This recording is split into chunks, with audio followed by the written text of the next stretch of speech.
Well, thanks again, everybody. It's a real pleasure to be here. Again, today's title is Cybersecurity and the Board, Choosing Success Over the Sarlacc Pit. A little background on where this title came from. I actually have a podcast series called the Cybersecurity Effectiveness Podcast, and I interviewed a number of board members from public companies, private companies, tech, financial services, healthcare, so on and so forth. And one of the board members I spoke with said that every time a security executive, like a CISO, goes to present to the board, it's kind of like they fell into the Sarlacc pit. And I'm sure everybody on this call knows it, but of course the Sarlacc pit's from Star Wars, Return of the Jedi. And Jabba the Hutt explains it as enduring a indescribable suffering that will, as you're slowly digested over thousands of years. So pretty much a horrible situation. And the point was, it doesn't have to be this awful situation. It should actually be very bidirectional. Security executives should get content from the board, and the board should get content from security executives to make the organization more successful overall.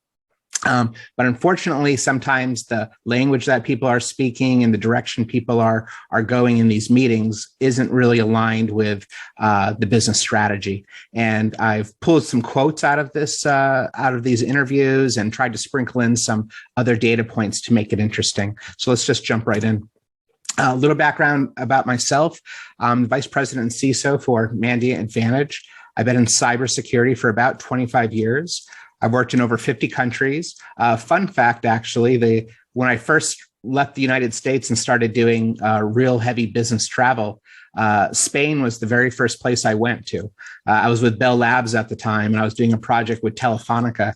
And I spent several months in Spain, mostly Madrid, and then went over to Latin America and spent a lot of time in Brazil, Argentina, Chile, a lot of time through Central America, et cetera. So Spain kind of started off this 50-country, 6-continent journey that I had gone on. So I started with DISA, the Defense Information Systems Agency, as part of the U.S. government. And then, as I mentioned before, Bell Labs, mostly based out of Sao Paulo, Brazil. And then I came back to the U.S. and I just started building companies or helping to build companies. I've had a couple IPOs. I've had a bunch of acquisitions, companies like ArcSight, Imperva, McAfee, Solera, Cylance, and a whole bunch of others. My latest company was Veridin, which got acquired by Mandiant just a couple years ago. I've written a couple books. My last book was with the former director of the NSA, and I did a cyber war documentary with General Michael Hayden, the former head of the CIA and the NSA. So enough about me. All this to say that I've been in security long enough to see how a lot of things are done incorrectly. Agenda, a very short historical perspective on threats and technologies, kind of a little bit of a fun background, but the whole sort of thesis of this presentation is trying to morph security executives to have a broader perspective on things. Something that's not so focused on the technology, the bits and bytes, the attacks, the APTs, et cetera, but actually the business as a whole. I'm going to pull out some quotes that I've had with some of these board members. I talk about business relevance, as well as bring up some of the sort of hot topics that they tend to bring up when you look at the sort of the aggregation of these interviews. There's certain threads that pop up again and again. So starting off with some of the history, one thing I noticed, and this is based on a larger presentation that I do, which is sort of a historical analysis of threats, is that the threat windows have really been shrinking over time. If you take things like sea, air, space, and cyber, and you sort of look at the first time they were commercialized and evaluate how those threat windows have morphed, it's pretty interesting. So for example, 3000 BC in the Mediterranean Sea was about the first recordings that we have of people using the sea for commerce, right? The first consumerization of the sea. We didn't have the first recorded pirates until about 1300 BC. So there was about roughly a 1700-year threat window between the first time somebody said, hey, let's sell something between point A and point B over the sea, and somebody just said, well, let's just go ahead and rob that ship. So that's a pretty significant threat window in today's terms. Then we take air.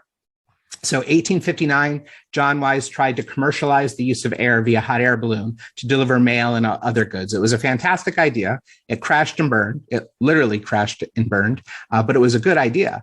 Again, the first commercialization of air. We didn't see the first hijacking until about 1931. So it didn't take 1,700 years for that threat window to catch up, but it was certainly pretty long based on today's standards. Then we go to space. So a couple of years after Sputnik, we had Telstar, which was an AT&T satellite that was being used for television broadcasting. And that was about 1962. So that was the first commercialization of space, if you will.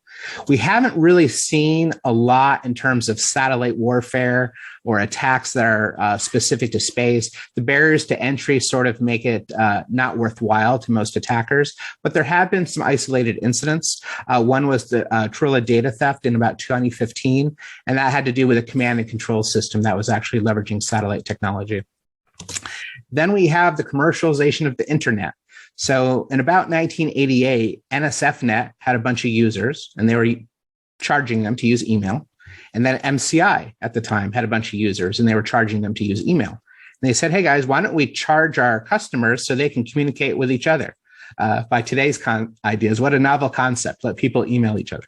But right about this time is when we had the Morris worm and a cavalcade of other attacks as well. And there was worms, and there were viruses and other attacks before this that were focused on DEX systems and the brain, which was focused on PCs that predated this. But again, this was the first time it was sort of something that was very prolific across the internet as a whole.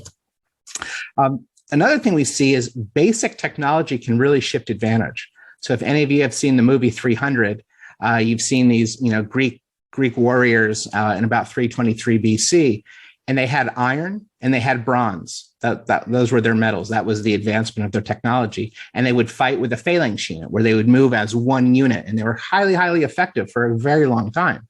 By today's standards, not very technologically advanced, bronze and iron. In fact, relatively simple technologies, but highly effective at the time. And because of that, they were able to rule the ancient world until the Romans came around. And the Romans had this sword called the gladius sword, which incidentally was a Spanish design. So anyways, but they had this sword that was made out of steel. So at the time, wow, there's this new technology called steel that's much harder and stronger and can keep a better edge than bronze and iron. And the flexibility that this allowed them is they didn't have to just stand in front of the Greeks and fight this phalanx head on.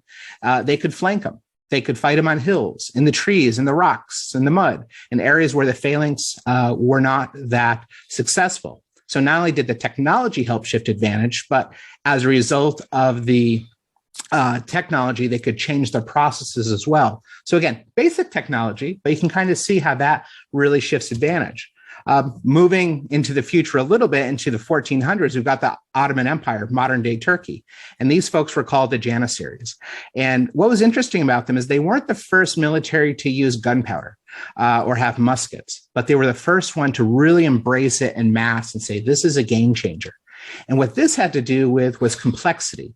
Complexity because teaching somebody how to use a longbow, for example, and actually be good at it could take years. Just to be lucky to hit your target. With a musket, you can be trained and pretty good with it in a few weeks. You might not be an expert marksman, but you know how to load it, you know how to clean it, you know how to fire it. They weren't really that accurate to begin with, honestly. But if you've got hundreds of people with muskets all pointing in the same direction, statistically, they're going to hit something, especially when the people charging them have leather armor, maybe chainmail. They're armed with pointy sticks and swords, and you've got a big army with gunpowder. So that dramatically shifted advantage. And one of the reasons was it reduced the complexity of training people. A relatively modern or somewhat modern example is World War II. So before that, I'll actually say in World War I, the United States and our allies and England and France had a lot of armored vehicles, plenty of tanks and things of that nature. The Germans at the time didn't think that armored warfare was really that valuable. It wasn't really something to be embraced. But after World War I, they figured it out and they said, wow, mobile armored warfare is the way to go. So in World War I, Germany had about 20 tanks, not 20,000, 20. They had 20 tanks. By World War II, Germany had 160,000 tanks and other armored vehicles as well. Now, what's interesting about this tank is this was the Tiger tank, and the Tiger and Panther tanks, again, a movie reference, if you ever saw the movie Fury with Brad Pitt, these were highly advanced. On paper, they were the most sophisticated thing out there for sure. They were powerful, they were complex, and they were built like a fine-tuned clock. The problem, it took a lot of time to train people how to operate these tanks. And if something happened to these tanks because their manufacturing tolerances were so tight because they were really sort of a masterpiece in design, that was an Achilles heel. Because if you had to fix something, you needed a supply chain to provide mechanics that could fix it, the parts that need to be replaced, the tools that they could leverage in the field. And generally, if you're in the middle of the battlefield, you don't really have all the supplies you need. It's not the safest place. So even though the US, like the M4 Shermans and the tanks that were being developed by the Russians, paled in comparison in terms of capabilities, they were far more successful because if you could drive a car, you could drive one of these tanks. And you could be highly successful. If one blew up, that's okay. You'll just pump another one out because it's so easy to train people. They're so easy to produce. So because of that, of course, that was one of the reasons the Allies were far more successful. So let's just jump into that. That all kind of gives you some background, just changing perspective on complexity and technology shifts and things of that nature, sort of seeds of this part here. So this first quote's from Art Coviello. He's been a mentor of mine for years, and Art was the former executive chairman for RSA. Brilliant guy. He's been in security forever. He's been running businesses. He's on the board of public financial services companies and a ton of tech companies. But he says all companies, big or small, public or private, must embrace cybersecurity as a key issue. With today's threat landscape, if you don't, you're not meeting your fiduciary responsibilities. I like the simplicity of this quote to kick things off, because if you think about it, they're just saying, look, it's not a question of whether you should talk about cyber or not at a board level. You have to. And if you don't, you're not addressing your fiduciary responsibilities, which is the number one thing that board members have to concern themselves about.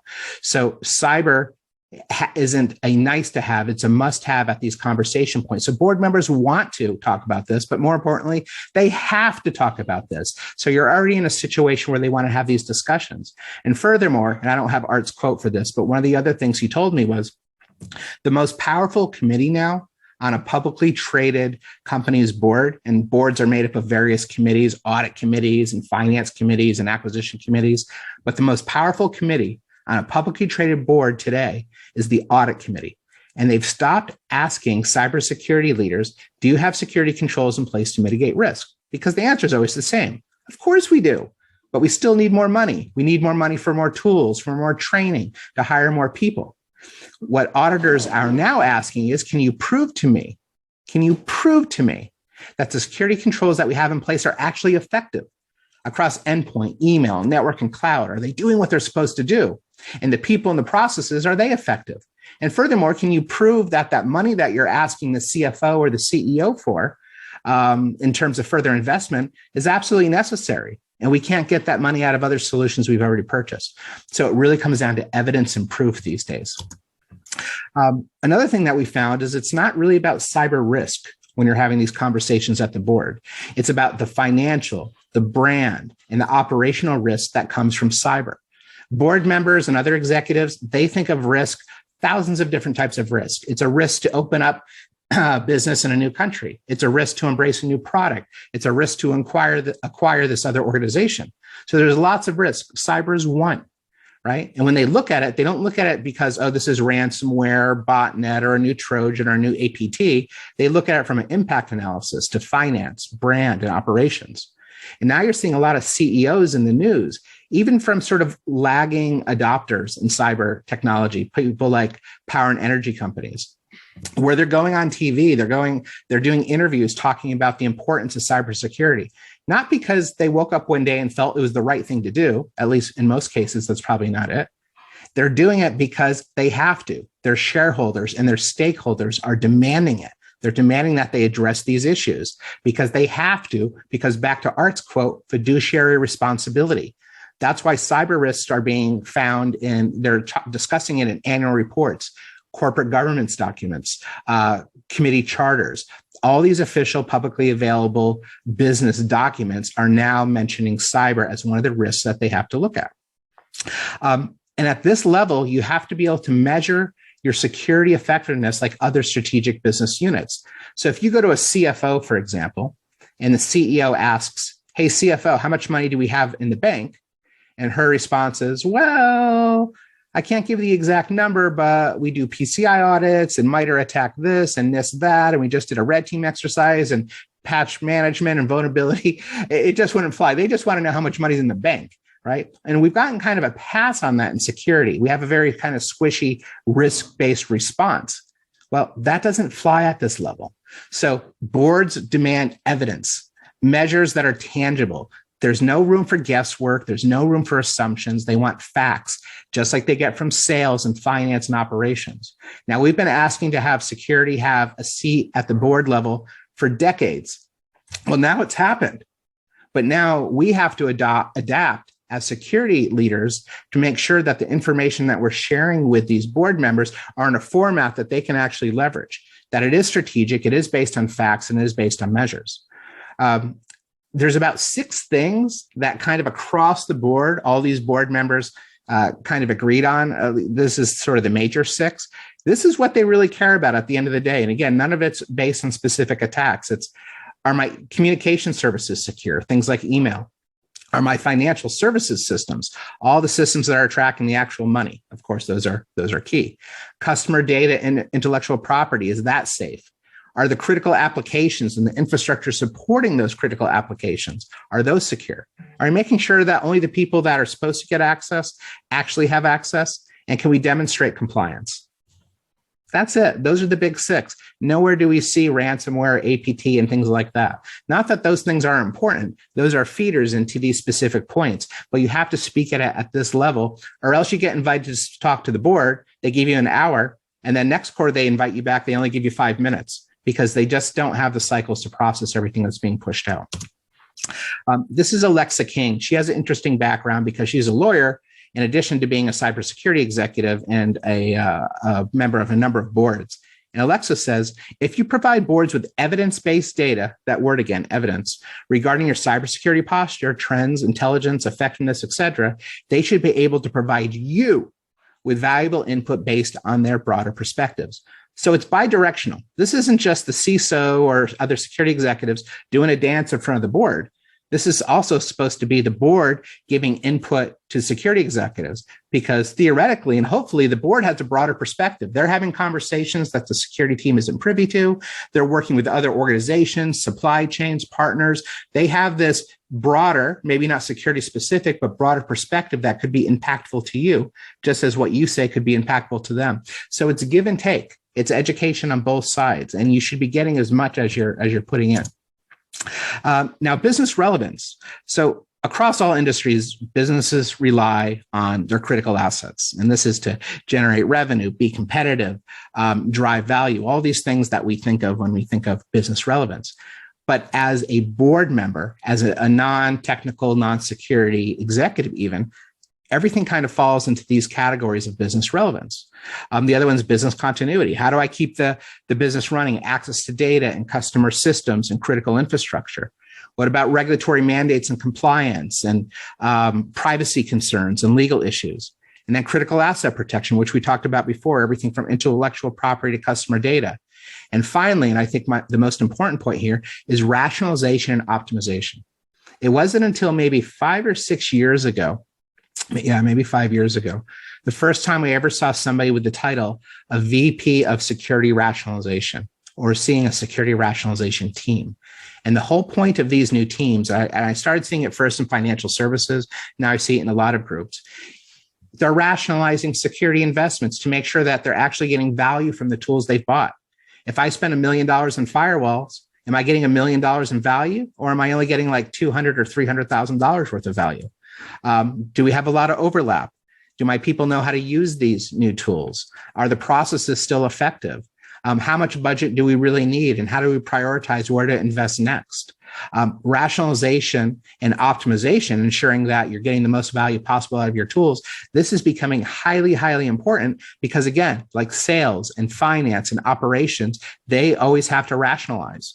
And security now has to do the same thing. So because of that, you're seeing groups out there that are specifically focused on rationalizing and optimization. Here's Jay Leak. Jay was the former CISO for Blackstone, huge financial services company, publicly traded. And then he became a cybersecurity investor and was the co-founder of a VC called Clear Sky. And Jay sits on a ton of technology and cybersecurity boards, just brilliant, brilliant guy. And Jay says, boards and business executives can generally quantify risk brought on by economic downturns, political challenges, natural disasters, but understanding preparedness and impact analysis for cyber is often based on assumptions because of lack of evidence-based measures. And that comes up again and again with these guys. Evidence-based measures, not assumption-based security.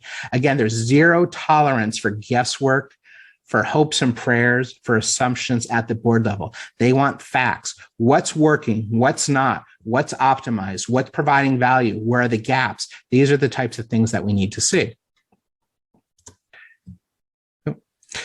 So some of the things that we see just in general in organizations that really reduce value, because again, these conversations come down to how much value are we getting from our group. Things like weak out-of-the-box configurations. When somebody does a POC, usually default out-of-the-box configurations are designed not to be so loud that it scares off the security team and they think it's going to be too much work, so they don't want to buy it, and not too quiet because they don't want to think that they're not getting any value from this thing. So they kind of aim for the middle, which is probably fine for a POC, but it's never the right design for a production environment. However, we see a lot of weak out-of-the-box default configurations. And because of that, even some of the basic attacks aren't being prevented because it could be seen as being too noisy, for example.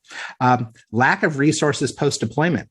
Maybe there was a lot of time and focus spent on deploying this new technology, and you had different consultants and vendors and everybody in there.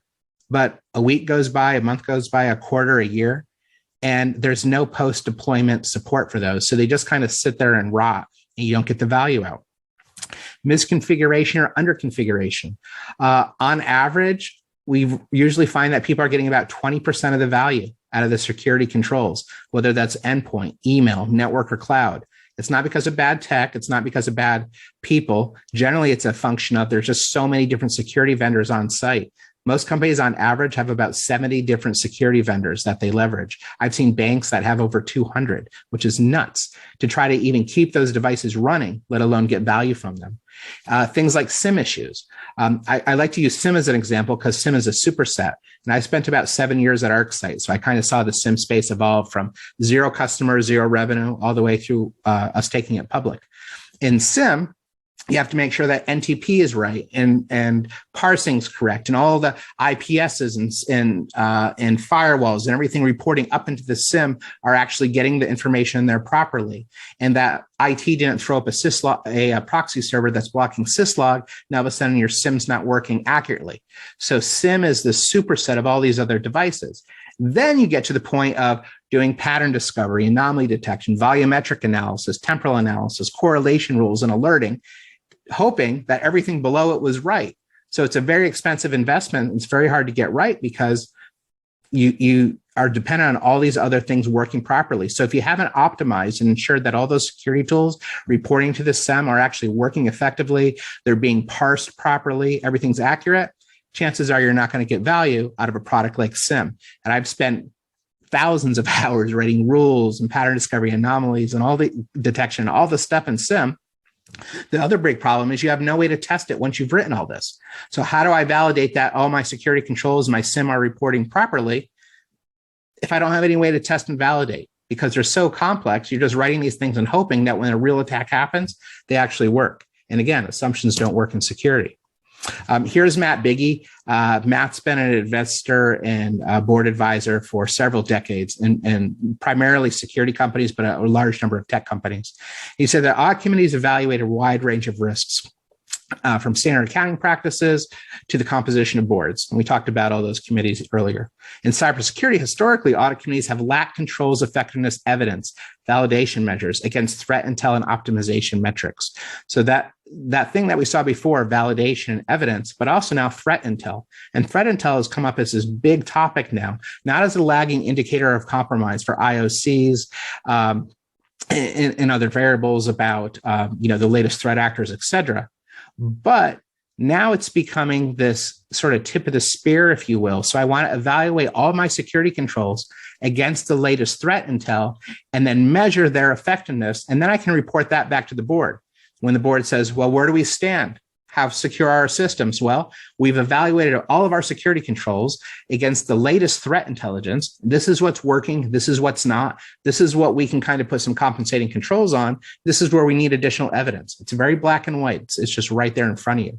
So again, the validation and threat intelligence go hand in hand. And when you're talking about this validation, it's really a completely different approach to security. Security has a lot of things that are better, but not different. So this firewall is better than that firewall. This IPS is better than that. This cloud security solution is better than this one. But what about something different? So validation, breach and attack simulation, all of these types of solutions are really designed to think about this different. So identifying the gap, then tuning to make sure that you address that gap. Then testing to make sure that those adjustments you made actually mitigate that risk. Then automating those tests in perpetuity to make sure that that thing that was working last week is working this week and will work next week. Being able to rationalize, being able to very simply say, this is what's working, this is what's not.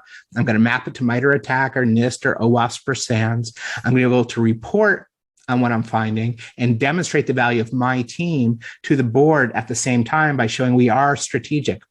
We are measuring effectiveness like other strategic business units do.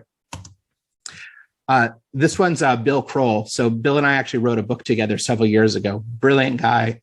He was the deputy director of the NSA for several decades. So he probably knows more about threat intelligence than most people on the planet. And in addition to that, Bill sits on a number of boards today as well. So he says, having an intelligence-led approach, intelligence-led is something we'll hit on more in a moment, but having an intelligence-led approach to cybersecurity doesn't just make the security team more effective. It provides the evidence leadership needs to ensure that your goals, objectives, and priorities are aligned with their business requirements in the face of the latest relevant threats and threat actors. IOCs and TTPs, great. We need that information. But if you don't have intelligence that can be personalized and operationalized, you can't have a threat intelligence-led approach.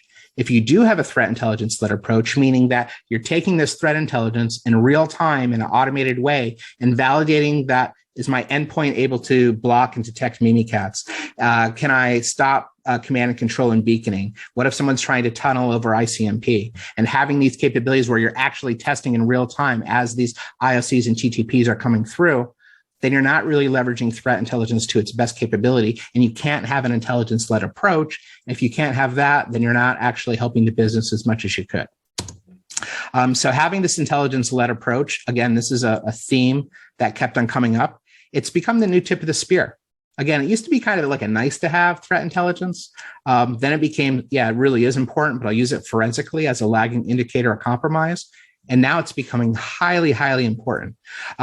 How relevant are my security controls, right, in the face of these latest attacks? Can I personalize these attacks? If I'm a financial services company, I don't really care that much about the threat intelligence that's specific to PLCs and SCADA systems, right? Healthcare organizations have different requirements, et cetera. What are my safety levels? What's my outcome awareness? If we were to get hit, what's the impact? Does this mean they'll be able to get customer data or get into the critical infrastructure that supports the systems that have the customer data? And can I report on this? And based on these reports, can I talk about what my security spending needs to be in my budgets? And then I want to be able to leverage this process of taking new threat intel, because by the time I test something for threat intelligence, something new is right behind it. That's the thing about threat intel. It's constantly changing. So having an automated approach where you can leverage threat intelligence is becoming really key, according to these board members. Kara Nortman sits, again, on a number of boards. A lot of investment in the cloud security area as well. She says companies are embracing cybersecurity services at an increasing rate. So I think we've all know that MSSPs and red teams and incident responders and all these other services can be leveraged. They've been around forever. But now we're seeing this embrace at increasing rate. And she goes on to say, this trend will continue to intensify, augmenting your cybersecurity controls, your teams, and your SaaS solutions with specialized expertise means greater security eye and reduced risk. Well, it also means scale. Yes, it's going to, hopefully you can leverage these experts because you're not going to be able to hire enough or train enough or retain enough to do everything yourself these days. And threat intelligence is a great example. Most organizations don't have the staffing capabilities to have a really effective threat intelligence team. Maybe they've got some security folks that are dual-hatted with threat intel, but it's hard to really scale that way as the organization grows. So leveraging an organization that has some kind of threat intelligence or multiple, I'm a big fan of having multiple sources of threat intel and then being able to automate that process again, so you can tip of the spear of it, make an intelligence-led approach to security really helps you scale. It's not just threat intel. It can be validation as a managed service. It could be, incident responders that you can, you can call if something happens. So you have them on retainer, for example. So augmenting with services is becoming the new paradigm. It's been around forever, but I think because of scale and opportunity costs, people are saying we really have to leverage services a lot more. So my final thoughts on this as we wrap up here are security, of course, is strategic. If you want to have these conversations with the C-suite and boards, you better make sure that you're not talking with assumptions. You have to talk with evidence-based metrics, or else you're going to be laughed out of the room. You're not going to be invited back. And you have to be sure to let them know when you're speaking to the board, security is just not about the tools. It's about the intelligence and the expertise behind them. So not only your people and your processes within your organization, but the ones that you can augment that through as well. Validation is one approach to this. Breach and attack simulation is another approach to this. But anything that you can do to help you measure the effectiveness of your security controls in an automated way in perpetuity to make sure they're doing what they're doing adds tremendous value and gives you those metrics and that evidence that you need. And if it can be intelligence-led, I mean, you're just not looking at these old stodgy SQL attacks from 20 years ago, which you still should test against because they still work in a lot of cases, unfortunately. But you're also testing the latest IOCs and TTPs to make sure that that latest intel is being validated against your controls. And finally, you have measurable value and ROI. You're showing the value of security, what it brings to the business, again, just like sales and operations and finance.